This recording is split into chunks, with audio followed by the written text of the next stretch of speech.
Selamat pagi semuanya. Jadi untuk di pertemuan lab 1 di minggu ini tuh kita akan menggunakan aplikasi eViews. Nah, untuk di aplikasi eViews ini sendiri, jenis pengujian data yang akan kita coba itu ada dua, ada data time series dan juga ada data panel. Nah, kalau untuk data time series dan data panel itu bedanya apa? Kalau data time series itu misalnya yang mau kita uji itu perusahaannya cuma satu, tapi tahun atau periodenya itu banyak. Jadi time series satu perusahaan banyak tahun. Sedangkan kalau data panel itu yang kita uji nggak cuma satu perusahaan aja, tapi banyak. Jadi banyak perusahaan dan banyak tahunnya juga. Nah, kalau untuk di pertemuan ini tuh kita cuma membahas tentang data time series. Kalau untuk data panel itu nanti dibahas untuk di minggu depan. Untuk materi eViews sendiri di modul bisa kalian buka di halaman 126. Jadi di sini kan tertulis, suatu penelitian dilakukan mengenai pengaruh pertumbuhan perusahaan dan kebijakan dividen terhadap struktur modal. Berikut adalah data yang dikumpulkan. Baru nanti kita mengolah dengan software eViews. Jadi untuk langkah pertama itu, kalian input dulu data-data ini itu di Excel. Nah, setelah udah di-input di Excel semuanya, di-save dulu. Nah, untuk save as type-nya itu bebas, di-save dalam bentuk Excel biasa juga bisa. Setelah tadi udah kalian save data Excel-nya dalam bentuk Excel biasa, nah, selanjutnya itu kita buka ke aplikasi eViews-nya. Nah, pas kalian buka aplikasi eViews kan tampilan pertamanya begini. Nah, di sini kan ada tulisan eViews work file, ada 3 pilihan, create a new work file, open an existing eViews work file, atau open a foreign file, such as Excel. Nah, di sini yang kalian pilih itu yang pertama, yang create a new eViews work file. Setelah tadi udah dipilih create a new eViews work file, selanjutnya itu akan keluar kotak work file create. Nah, di sini yang paling pertama kan ada work file structure type. Itu pas kita klik ada 3 pilihan. Yang pertama unstructured atau undated, terus ada dated, regular frequency, sama balance panel. Nah, kalau untuk di sini itu yang kita pilih dated regular frequency karena data yang mau kita uji itu data time series. Kalau kita pilih unstructured atau undated itu untuk data cross section. Dan kalau misalnya data yang mau kita uji itu data panel, ntar kita pilihnya itu balance panel.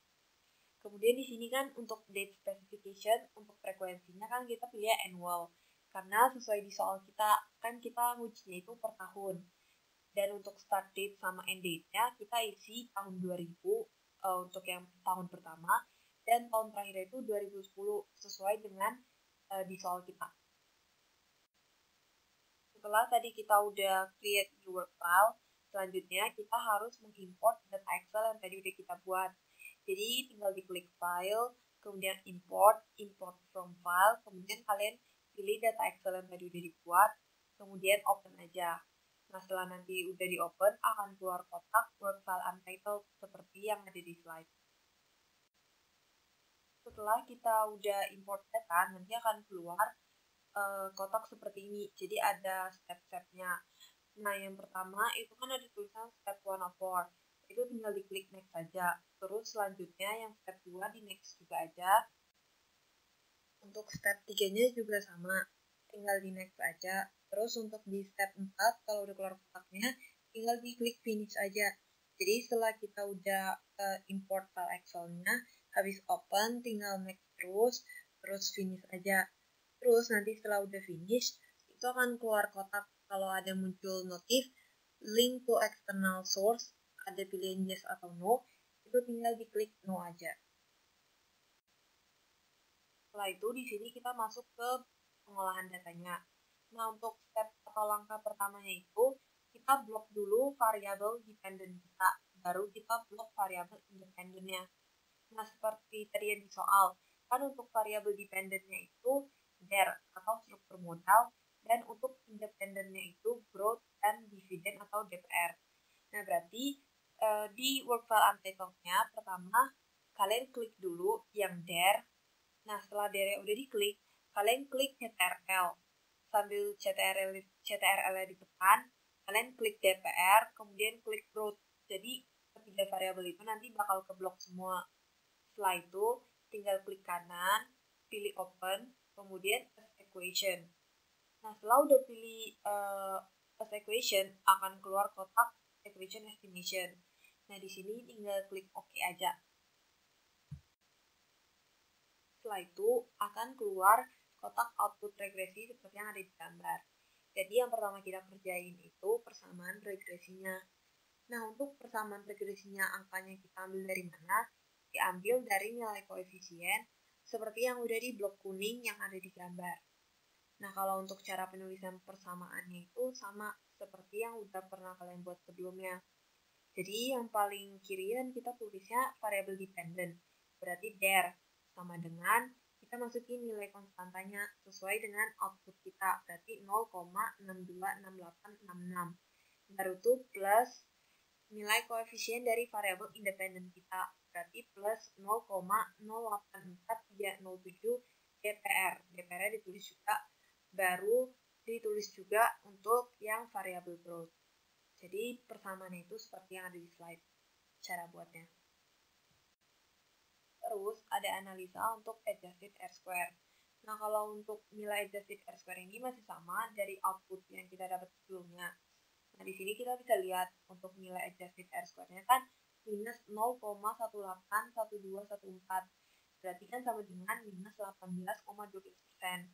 Tapi karena nilainya minus, berarti kesimpulannya tidak terdapat kontribusi seluruh variabel independen, yaitu DPR dan growth, terhadap variabel dependennya, yaitu DER. Tapi kalau misalnya untuk nilai adjusted R-square-nya kalau positif, berarti kita buat kesimpulannya itu sama seperti yang sebelum-sebelumnya yang udah pernah kita pelajari, yaitu artinya secara statistik besarnya variasi variabel dependen yang dapat dijelaskan oleh variabel independen itu adalah sebesar berapa. Kemudian sisanya dijelaskan oleh variasi variabel lain yang tidak terdapat dalam model. Jadi tergantung nanti adjusted R-square-nya positif atau negatif. Nah, ini untuk tadi contoh kalau misalnya di output kita nilai adjusted R-square-nya itu positif. Berarti kita nanti nulis kesimpulannya itu kayak gini, seperti yang biasa udah sering dibuat. Kemudian di sini kita akan melakukan uji asumsi klasik. Yang pertama itu uji multikolinearitas. Nah, kalau untuk langkah-langkah uji multicolnya, yang pertama, di bagian work file untitled kalian itu di blok dulu untuk variabel independennya. Jadi ada DPR sama growth yang kalian blok. Caranya sama, klik di DPR dulu, setelah itu tekan Ctrl baru blok yang growth. Jadi DPR sama growth-nya dua-duanya ke blok. Nah, setelah dua-duanya udah ke blok, kalian klik quick yang di atas, kemudian di kliknya pilih grup statistik, kemudian klik atau pilih correlation. Setelah itu di sini tinggal diklik OK aja. Kemudian di if use kalian nanti akan keluar kotak seperti yang ada di gambar. Jadi itu hasil correlation antar variabel independen, yaitu DPR sama growth tadi. Makanya untuk variabel dependent atau DER-nya itu nggak kita blok. Terus untuk kriteria uji multicol ini tuh kalau nilai correlation-nya di bawah 0,8 berarti nggak terdapat multicol. Tapi kalau lebih besar sama dengan 0,8 berarti terdapat multicol. Kemudian kita lihat di hasil output kita. Kan untuk nilai correlation DPR sama growth-nya kan minus 0,117426. Itu kan lebih kecil daripada 0,8, berarti tidak terdapat multicol, sehingga data baik digunakan. Jadi nanti untuk penulisannya seperti yang ada di slide.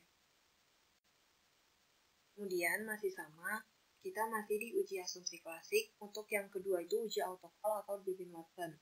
Nah, di sini untuk nilai atau angka Durbin-Watson-nya itu kita ambil dari output sebelumnya.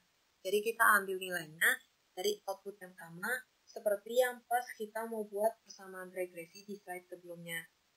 Nah, nanti kalian itu akan melihat angka Durbin-Watson saat ini itu di bawah tulisan Anand Quinn. Nah, nilainya itu 1,337295. Nah, berarti dia kan di atas 0,7580, tapi di bawah 1,6044. Berarti kan terletak di antara itu. Berarti untuk nilai Darwin-Watsonnya itu terletaknya di indecision. Terus kita buat untuk kesimpulannya, Darwin-Watson tidak dapat mendeteksi ada atau tidaknya autocall sehingga digunakan alat pengujian lainnya. Sedangkan kalau untuk nilai Darwin-Watsonnya misalnya terletak di kotak tidak terdapat autocall. Jadi di antara 2 sampai 2,3956, berarti kita harus buat kesimpulannya tidak terdapat autokorelasi sehingga data baik digunakan dalam model.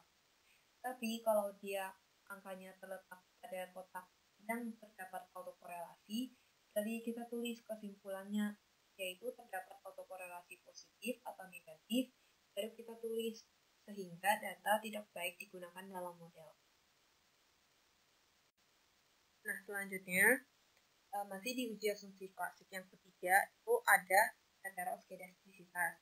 Untuk pengujian heteroskedastisitas ini kita pakai uji White.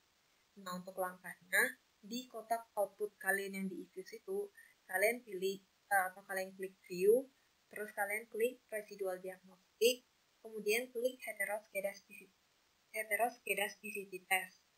Nah, setelah itu nanti akan keluar kotak seperti yang ada di gambar.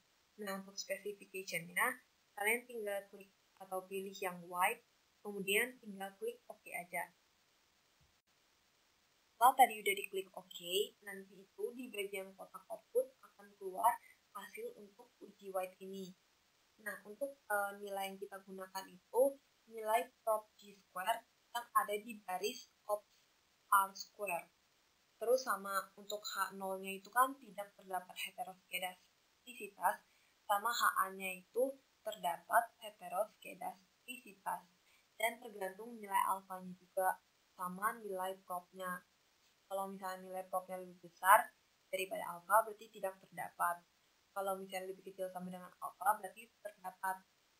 Nah, di sini untuk di kotak output kita kan nilainya 0,21110.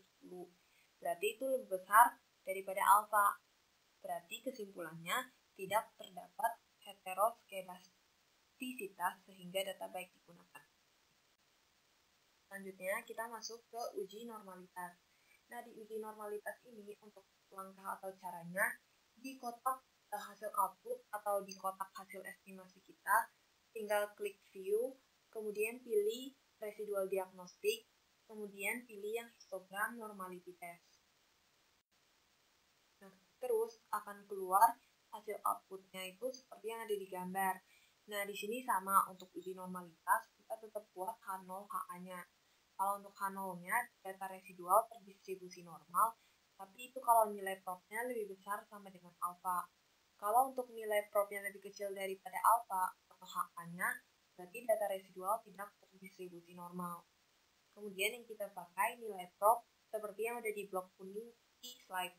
Nah, karena nilai prop-nya kan 0,905595, itu kan lebih besar sama dengan alfa yang 0,05.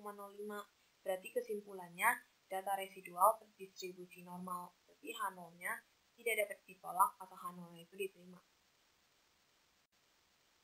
Selanjutnya, kita masuk ke bagian pengujian hipotesis. Itu ada uji F dan uji T. Nah, untuk uji F dan uji T ini tuh untuk nilai atau angkanya kita ngambil dari kotak output yang pertama, yang sebelumnya udah kita buat yang di atas, yang sama juga kita pakai untuk nilai adjusted R-square, sama untuk nilai persamaan regresi. Nah, untuk di uji F, yang kita pakai itu nilai prop F statistik seperti yang udah di blok kuning yang ada di slide. Terus, kalau nilai prop-nya itu lebih besar sama dengan alfa, berarti model tidak fit. Tapi kalau nilai prop-nya lebih kecil daripada alfa, berarti model fit. Nah, di sini kan untuk di output-nya kan hasilnya 0,797397. Lebih besar sama dengan alfa. Berarti kesimpulannya model tidak fit. Terus kita masuk ke bagian uji T. Nah, kalau untuk uji T ini, hipotesisnya kita buat sejumlah variabel independen. Karena independen kita kan ada dua, ada DPR sama growth. Berarti kita buat dua-duanya. Kalau yang ini untuk yang DPR dulu. Nah, untuk nilai prop dari uji T ini tuh sama, kita ngambil dari output yang tadi kita pakai buat persamaan regresi, untuk adjusted R-square sama untuk UCF tadi. Nah, di sini kan tetap sama, kita tulis dulu H0 sama HA-nya, terus kita lihat nilai probabilitasnya. Itu kan 0,7597, lebih besar sama dengan alfa yang 0,05, berarti artinya H0 tidak dapat ditolak. Terus dibuat kesimpulannya tidak terdapat pengaruh variabel DPR terhadap variabel GER. Setelah tadi kita udah buat GT untuk variabel DPR, selanjutnya kita buat untuk variabel growth. Jadi sama juga diambil dari nilai prob, terus dibuat H0HA-nya, kemudian ditulis ditolak atau tidak, sama dibuat kesimpulannya. Nah, jadi kurang lebih untuk pertemuan di minggu ini itu kita bahasnya cuma data time series saja, jadi seperti ini.